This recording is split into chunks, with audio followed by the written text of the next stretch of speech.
Russian waiter Alexander doesn't need eyes in the back of his head because he has the peculiar ability to turn his neck through a complete 180 degrees. Normally the muscles and the vertebrae in the neck prevent that happening, but because of a peculiarity in his spine, Alexander has confounded orthopedic specialists for years. Many years ago, I started doing gymnastics, he says. That's when I noticed that my vertebrae seem to be very flexible and that I can turn my head farther than normal.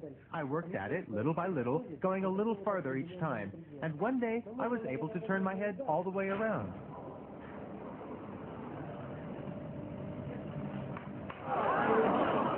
Despite the somewhat unsettling crunching of bones, Alexander claims to feel no pain, which is more than could be said for the people sitting behind him on a bus.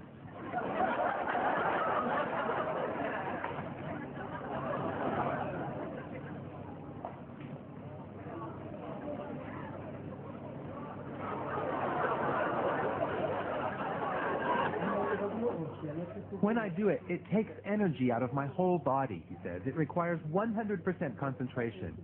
This may sound silly, I know, but in that moment, I don't feel like myself. It's as if I were another person whose body is filled with some kind of energy. I've been a radiologist for more than 30 years, he says, but I've never seen anything like it. Alexander is extremely flexible, no doubt about it. However, I suspect that it's a congenital ability.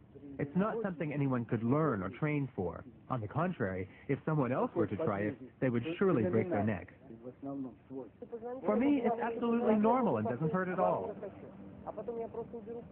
The fact that he can turn other people's heads as well, although obviously not as far, has encouraged Alexander to take his peculiar skill on a concert tour.